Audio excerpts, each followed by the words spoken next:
ಇನ್ನು ಇವತ್ತಿನ ಸಾಂಗ್ ಬಗ್ಗೆ ಮಾತಾಡೋಣ. ಗಂಗಿ ಗಂಗಿ ಗಂಗಿ ಈ ಸಾಂಗ್ ಬಗ್ಗೆ ಹೇಳಿ ಸರ್.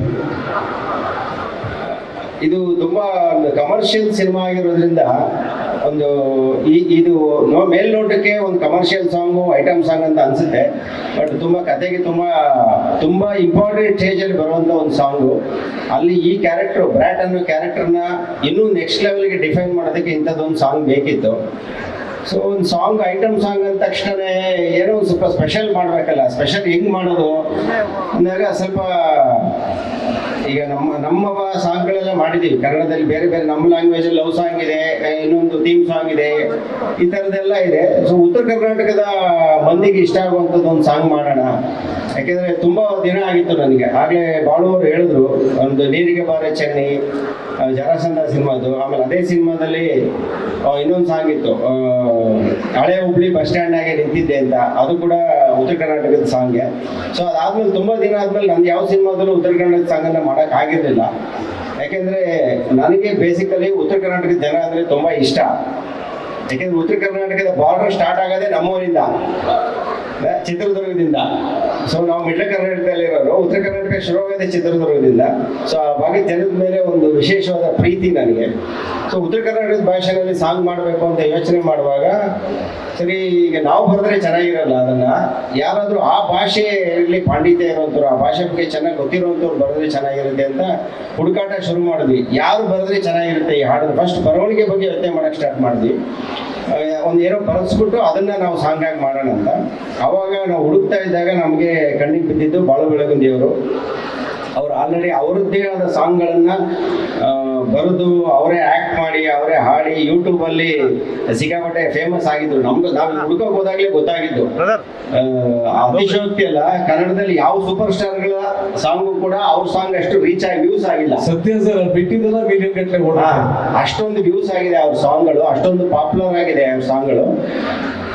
ಇವರು ತುಂಬಾ ಚೆನ್ನಾಗಿ ಬರೀತಾರೆ. ಅವ್ರ ಸಾಹಿತ್ಯನೂ ಇಷ್ಟ ಆಯಿತು ನನಗೆ, ಮತ್ತೆ ಅವರು ಹಾಡೋ ಧ್ವನಿನೂ ಇಷ್ಟ ಆಯಿತು. ಅದೇ ಟೈಮಿಗೆ ಪ್ಯಾರಲಲ್ ಆಗಿ ಅರ್ಜುನ್ ಅವರು ಅಂದ್ರೆ ತುಂಬಾ ಸೆಷನ್ ನಡೆದಿತ್ತು, ಈ ಸಾಂಗ್ ಮಾಡಬೇಕು, ಐಟಮ್ ಸಾಂಗ್ ಹೆಂಗ್ ಮಾಡೋದು ಅಂತ. ಉತ್ತರ ಕರ್ನಾಟಕದ ಹೆಂಗ್ ಮಾಡೋದು ಅಂದಾಗ ನಾನೇ ಇದು ಒಂದು ಐಡಿಯಾ ಇಟ್ಕೊಂಡು ಅವ್ರ ಹತ್ರ ಹೋದೆ, ಅರ್ಜುನ್ ಹತ್ರ, ಬಾಳುಬಂದಿಯವ್ರ ಹತ್ರ ಮಾಡ್ಸೋಣ ಅಂತ. ಅಂದ್ರೆ ಕೋಇನ್ಸಿಡೆನ್ಸು ಅದೇ ಟೈಮಲ್ಲಿ ಅರ್ಜುನ್ ಅವರು ಬಾಳು ಬೆಳಗುಂದಿನ ಸರಿಗಮಪ ಶೋನಲ್ಲಿ ಮೀಟ್ ಮಾಡಿದ್ದಾರೆ. ನನಗೆ ಗೊತ್ತಿರಲಿಲ್ಲ ಅದು, ಯಾಕೆಂದ್ರೆ ನಮಗೆ ಟಿವಿ ನೋಡೋ ಅಷ್ಟು ಟೈಮ್ ಇರಲ್ಲ. ಸೊ ನಾನು ಅಲ್ಲೆಲ್ಲ ಎಲ್ಲೂ ನೋಡಿರಲಿಲ್ಲ. ನಾನು ಯೂಟ್ಯೂಬಲ್ಲಿ ಇವ್ರ ಸಾಂಗ್ಗಳು ನೋಡಿದ್ದೆ ಅಷ್ಟೇ. ನಾನು ಹೋದಾಗ ಅರ್ಜುನ್ ಅವರು ಅದನ್ನೇ ಹೇಳಿದ್ರು, ಇಲ್ಲ ಬಾಳು ಬೆಳಗುಂದಿ ಅಂತ ಒಬ್ಬ ಒಳ್ಳೆ ಸಿಂಗರು ನಮ್ಮ ಸರಿಗಮ ಶೋನಲ್ಲಿ ಆಡ್ತಿದ್ದಾನೆ, ಸೊ ಅವನ ಕೈಯಲ್ಲಿ ಅವನಿಗೆ ಬರೀತಾನೆ, ಅವನ ಕೈಯಲ್ಲಿ ಬರ್ಸೋ ಆಡ್ಸಿದ್ರೆ ಚೆನ್ನಾಗಿರುತ್ತೆ ಅಂತ. ಸೊ ಇಬ್ರು ಟೇಸ್ಟು ಸಿಂಕ್ ಆಯ್ತು. ಸಿಂಕ್ ಆದ್ಮೇಲೆ ಇನ್ನೇನಿದೆ, ಇಮಿಡಿಯೇಟ್ ಕಾಲು ಬಾಳಗ್ ಹೋಯ್ತು. ಬಾಳಗ್ ಹೋದ ತಕ್ಷಣ ಬಾಳರು ತುಂಬಾ ಅವ್ರು ಹೇಳಿದ್ರು ಪಾಪ ತುಂಬಾ ಭಯ ಪಡ್ಕೊಂಡು ಬಂದ್ರು ಅರ್ಜುನ್ ಸ್ಟುಡಿಯೋಗೆ. ಆಮೇಲೆ ಅಲ್ಲಿ ಎಲ್ಲ ಅವ್ರನ್ನ ಕಂಫರ್ಟ್ ಮಾಡಿ ಫ್ರೀ ಮಾಡಿ ನಿಮ್ಗೆ ಏನ್ ಅನ್ಸುತ್ತೋ ನಮ್ಮ ಸಿಚುವೇಶನ್ ಎಲ್ಲ ಹೇಳಿ ನಿಮ್ಗೆ ಹೆಂಗ್ ಅನ್ಸುತ್ತೆ ನೀವು ಬರೀ ಅಂದ್ರೆ ಅವರು ಒಂದಷ್ಟೆಲ್ಲ ಬರ್ಕೊಂಡು ಬಂದ್ರು, ಆಪ್ಷನ್ಸ್ ತಗೊಂಡ್ ಬಂದ್ರು. ಅದರಲ್ಲಿ ನನಗೆ ಈ ಸಾಲುಗಳು ಇಷ್ಟ ಆಯ್ತು ನನಗೆ.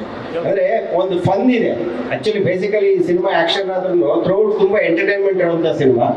ಆ ಎಂಟರ್ಟೈನ್ಮೆಂಟ್ ಜಾನರ್ಗೆ ಈ ಸಾಂಗ್ ಲೈನ್ಗಳು ತುಂಬಾ ಚೆನ್ನಾಗಿ ಮ್ಯಾಚ್ ಆಗುತ್ತೆ.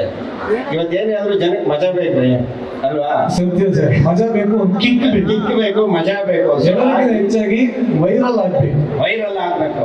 ನೋಡಿದ್ವಲ್ಲ ಮೊನ್ನೆ ತಾನೇ ಒಂದು ಸಾಂಗ್ ಹೆಂಗ್ ವೈರಲ್ ಆಗಿದೆ ಅಂತ. ಅಯ್ಯೋ ಯಾಕೆ ಹೇಳ್ತೀರಾ ಸರ್ ಅಲ್ವಾ? ಸೊ ಹೂವಿನ ಬಾಣ ಇನ್ನೂ ತಟ್ಟುತ್ತಾ ಇದೆ.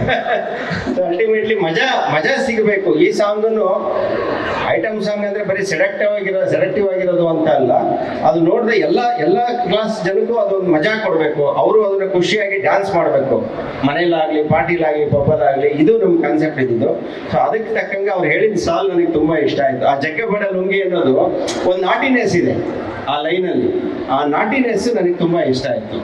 ಅದ್ಭುತ ಸರ್. ಈ ಸಾಂಗ್ ದೊಡ್ಡ ಮಟ್ಟದ ಹಿಟ್ ಆಗ್ಲಿ ಅಂತ ಕೇಳ್ಕೊತೀನಿ.